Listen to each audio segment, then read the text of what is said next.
Hello welcome back to my channel. ഇന്നത്തെ എൻ്റെ recipe കുറച്ച് നാടൻ വിഭവങ്ങളാണ് കേട്ടോ. കപ്പ കറി വെച്ചതും പിന്നെ വാള തേങ്ങ പച്ചയ്ക്ക് അരച്ച് കറി വെച്ചതും വെള്ളരിക്ക പച്ചടിയും പാര ഫ്രൈയും പിന്നെ ചീര തോരനൊക്കെയാണ് നമ്മുടെ ഇന്നത്തെ റെസിപ്പി കേട്ടോ. അപ്പോൾ വീഡിയോ ഇഷ്ടമാവുകയാണെങ്കിൽ ഒന്ന് ലൈക്ക് ചെയ്യാനും ഷെയർ ചെയ്യാനും കമൻറ്റ് ചെയ്യാനും സബ്സ്ക്രൈബ് ചെയ്തൊന്ന് സപ്പോർട്ട് ചെയ്യാനൊന്നും മറന്നു പോകരുത്. അപ്പോൾ നമുക്ക് വീഡിയോയിലേക്ക് പോയാലോ. അപ്പോൾ ഈ റെസിപ്പിക്ക് വേണ്ടി ഒത്തിരി ഞാൻ ഒരു കപ്പ എടുത്തിട്ടുണ്ട് കേട്ടോ. അപ്പോൾ അതിൻ്റെ തൊലിയൊക്കെ കളഞ്ഞതിന് ശേഷം ആദ്യം ഒന്ന് നന്നായിട്ട് മുഴുവനായിട്ടൊന്ന് കഴുകിയെടുത്തതിന് ശേഷം നന്നായിട്ടൊന്ന് അരിഞ്ഞു എടുത്തിട്ടുണ്ട്. എന്നിട്ട് നന്നായിട്ടൊന്ന് കഴുകി വീണ്ടും എടുത്തിട്ടുണ്ട്. ഇനി ഒരു ഉരുളിയിലേക്ക് നമുക്ക് കുറച്ച് വെള്ളം തിളപ്പിക്കാൻ വയ്ക്കാം. ഇതിനിടയ്ക്ക് കുറച്ച് വാള നമുക്ക് ഇതൊന്ന് നീറ്റായിട്ടൊന്ന് കഴുകി വൃത്തിയാക്കി എടുക്കണം. അതൊന്ന് കഴുകി വൃത്തിയാക്കി മാറ്റി വെച്ചിട്ടുണ്ട്. ഈ സമയം നമ്മുടെ വെള്ളം കപ്പയ്ക്കുള്ള വെള്ളം തിളച്ചിട്ടുണ്ട് കേട്ടോ. ഈ നമ്മുടെ കഴുകി വെച്ചിരിക്കുന്ന കപ്പ ഇതിലേക്ക് തട്ടി കൊടുക്കാം. എന്നിട്ട് അടച്ച് വെച്ചിട്ട് ഒരു 10 മിനിറ്റ് ഇതൊന്ന് തിളപ്പിച്ചെടുക്കാം. തിളച്ചാൽ ഉടൻ വെന്ത് കിട്ടുന്ന മരിച്ചീനിയാണേ. അപ്പോൾ ഇത് പാര ഫ്രൈ ചെയ്യാൻ വേണ്ടിയുള്ള അരപ്പ് തയ്യാറാക്കാൻ വേണ്ടിയുള്ളതാണ്. ആവശ്യത്തിനുള്ള ഇഞ്ചി, വെളുത്തുള്ളി, പച്ചമുളക്, മുളക് പൊടി, മഞ്ഞൾപ്പൊടി, ഗരം മസാല, പിന്നെ കുരുമുളക് പൊടി, പിന്നെ ചെറിയൊരു ജാതിപത്രി, 2-3 ഏലക്ക, 2-3 ഗ്രാമ്പു, ചെറിയൊരു കറുവപ്പട്ട, ഇത്രയും ഇട്ട് കൊടുത്തിട്ടുണ്ടേ. ഇനി കുറച്ച് വെള്ളം കൂടി ഒഴിച്ച് ആവശ്യത്തിനുള്ള ഉപ്പും ഇട്ട് കുറച്ച് വെള്ളം കൂടി ഒഴിച്ച് കൊടുത്തിട്ട് ഇത് നന്നായിട്ടൊന്ന് അരച്ചെടുക്കാം. പിന്നെ ഇതിലേക്ക് കുറച്ച് 2-3 ചെറിയ ഉള്ളിയും കൂടി ചേർക്കണം കേട്ടോ. അപ്പോൾ അതും കൂടി ചേർത്ത് നന്നായിട്ട് അടിച്ചെടുത്തിട്ടുണ്ട്. ഇനി നമുക്ക് പാരത കഴുകി വൃത്തിയാക്കി എടുത്തിട്ടുണ്ട്. ഈ അരപ്പ് നമുക്കിതിലേക്ക് ഇട്ട് കൊടുക്കാം. അപ്പം ഞാൻ അരപ്പ് അത്രയും മീൻ കഷ്ണത്തിലേക്ക് ഇട്ട് കൊടുത്തിട്ടുണ്ട്. ഇനി നമുക്കിതിലേക്ക് ഒരു ടേബിൾ സ്പൂണോളം വെളിച്ചെണ്ണയും കൂടി ഒഴിച്ച് കൊടുത്തിട്ട് ഇത് നന്നായിട്ടൊന്ന് മസാല തേച്ച് പിടിപ്പിക്കാം. അതിനുശേഷം ഒന്ന് റെസ്റ്റ് ചെയ്യാൻ വേണ്ടി ഒന്ന് അങ്ങോട്ട് മാറ്റി വയ്ക്കാം. അപ്പോൾ നന്നായിട്ട് മസാലകളൊക്കെ നന്നായിട്ട് തേച്ച് പിടിപ്പിച്ചിട്ടുണ്ട്. ഇനി നമുക്കിതൊന്ന് റെസ്റ്റ് ചെയ്യാൻ മാറ്റി വയ്ക്കാം. അപ്പോൾ ഇതിനിടയ്ക്ക് നമ്മുടെ മരിച്ചീനി വെന്തിട്ടുണ്ട് കേട്ടോ. 10 മിനിറ്റ് ആയപ്പോൾ നന്നായിട്ട് തിളച്ച് നന്നായിട്ട് പെട്ടെന്ന് തന്നെ വെന്ത് കിട്ടുന്ന കപ്പയാണേ. അപ്പോൾ അതാണ്ട കണ്ടില്ലേ, നന്നായിട്ട് ഉടഞ്ഞു കിട്ടിയിട്ടുണ്ട്. ഇനി നമുക്കിതിൻ്റെ വെള്ളമൊക്കെ ഒന്ന് ഊറ്റിക്കളയാം. അപ്പോൾ അതിൻ്റെ വെള്ളമൊക്കെ ഊറ്റിക്കളഞ്ഞതിന് ശേഷം ആവശ്യത്തിനുള്ള മഞ്ഞൾപ്പൊടിയും കൂടി ഇട്ട് കൊടുത്തിട്ട് പിന്നെ ഇതിന് വേണ്ടിയുള്ള ഒരു അരപ്പ് തയ്യാറാക്കി എടുത്തിട്ടുണ്ട്. അത് കുറച്ച് തേങ്ങയും വെളുത്തുള്ളി, പച്ചമുളക്, കറിവേപ്പില, ജീരകം ഇവയെല്ലാം കൂടി ഒന്ന് ചാച്ചെടുത്തതാണ്. ഇത് നമുക്കിതിലേക്ക് ഇട്ട് കൊടുത്തിട്ട് ഒന്ന് അടച്ച് വെച്ചൊരു 2-3 മിനിറ്റ് ഇതിൻ്റെ ഒരു പച്ചമണമൊക്കെ ഒന്ന് മാറുന്നത് വരെ ഒന്ന് അടച്ച് വയ്ക്കാം. അതിനുശേഷം നമുക്കിത് നന്നായിട്ടൊന്ന് ഉടച്ചെടുക്കാം.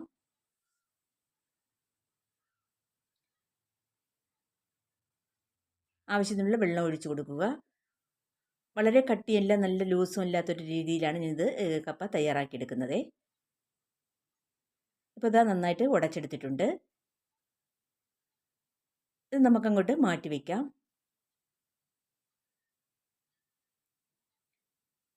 അടുത്തതായി നമുക്ക് മീൻകറിക്ക് വേണ്ടിയുള്ള അരപ്പ് തയ്യാറാക്കാം. അതിനുവേണ്ടി ഒരു 4-5 ചെറിയുള്ളി ഇട്ട് കൊടുക്കാം. എന്നിട്ട് ഒരു മീഡിയം സൈസ് തേങ്ങയുടെ ഒരു മുറി തേങ്ങ ചിരകിയെടുത്തതാണ്. അതൊരു 3 പിടി ഉണ്ടാവും. അത് എന്നിട്ട് നമുക്ക് ജാറിലേക്ക് ഇട്ട് കൊടുക്കാം. അതിനുശേഷം ആവശ്യത്തിനുള്ള മുളക് പൊടി ഒരു 2.5 ടേബിൾ സ്പൂൺ മുളക് പൊടി ഇട്ട് കൊടുക്കുന്നുണ്ട്. ഇത് കാശ്മീരി ചില്ലി പൗഡറാണേ.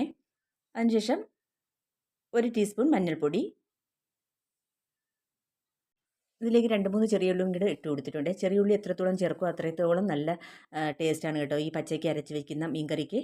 പിന്നെ ഒരു മണത്തിന് വേണ്ടി കുറച്ച് കറിവേപ്പിലയും കൂടി ഇട്ട് കൊടുത്തിട്ടുണ്ട്. പിന്നെ ഒരു 2 ഗ്ലാസ് വെള്ളവും കൂടി ഒഴിച്ച് കൊടുത്തിട്ട് ഇത് നന്നായിട്ടൊന്ന് അരച്ചെടുക്കാം. മഷി അങ്ങ് അരഞ്ഞും പോകരുത്, എന്നാൽ അങ്ങ് അരയാതെ ഇരിക്കുകയും ചെയ്യരുത്. ആ രീതിയിലുള്ള അരപ്പാണ് നമുക്ക് തയ്യാറാക്കിയെടുക്കേണ്ടത്. ഇപ്പം ഞാൻ അരച്ചെടുത്തിട്ടുണ്ട്. ഇപ്പം ഞാൻ അതൊന്ന് കാണിച്ചു തരാമേ. മഷി അങ്ങ് അരയും ചെയ്യരുത്, എന്നാൽ അരയാതിരിക്കാനും പാടില്ല കേട്ടോ. ആ രീതിയിലുള്ള അരപ്പാണ് നമുക്ക് ആവശ്യം. അപ്പോൾ നമുക്ക് കണ്ടില്ലേ,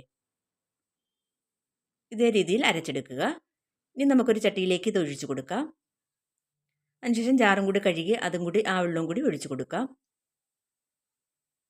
എത്രത്തോളം വെള്ളം ആവശ്യമുണ്ടോ അത്രത്തോളം വെള്ളം ഒഴിച്ചു കൊടുക്കുക. തീരെ അങ്ങ് ലൂസാവരുത്. ഇനി നമുക്കിതിലേക്ക് ആവശ്യത്തിനുള്ള ഉപ്പിട്ട് കൊടുക്കാം.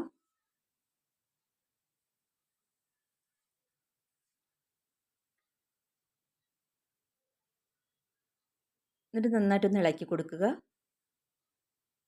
ഞാൻ കൈപ്പിടിയുടെ കണക്കാണ് ഇട്ട് കൊടുക്കുന്നത്.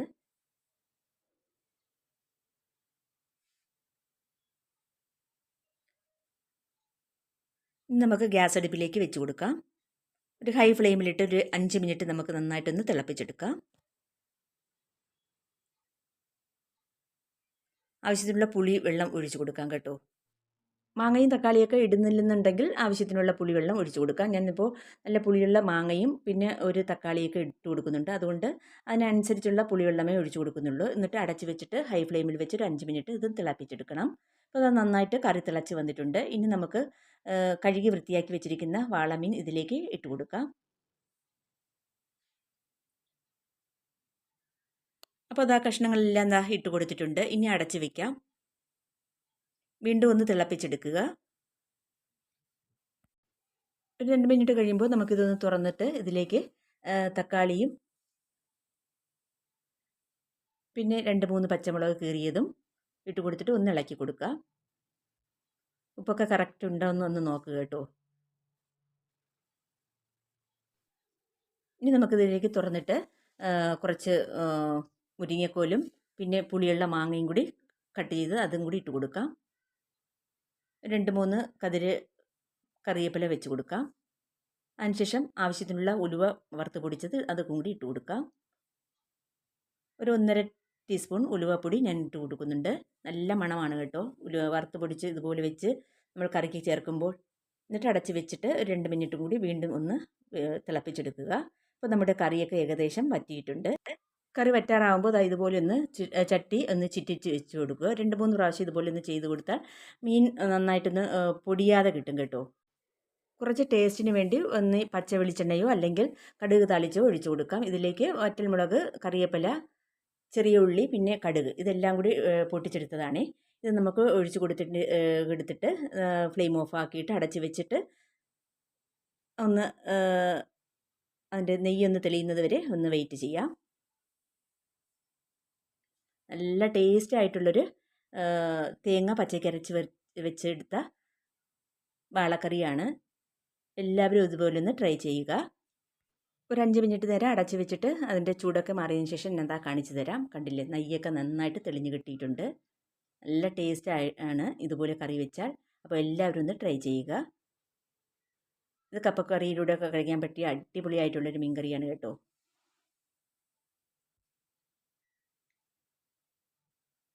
അപ്പോൾ നമ്മുടെ കപ്പയും നന്നായിട്ട് ഉടച്ചെടുത്തിട്ടുണ്ട്.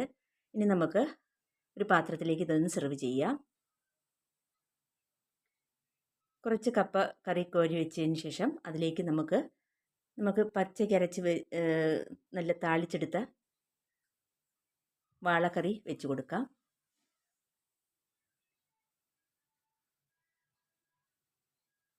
മാങ്ങയൊക്കെ അതുപോലെ കിടപ്പുണ്ട്. നല്ല വെന്തൊന്നും ഉടയാത്ത രീതിയിൽ നന്നായിട്ട് എല്ലാം കറക്റ്റായിട്ട് കിട്ടിയിട്ടുണ്ട്.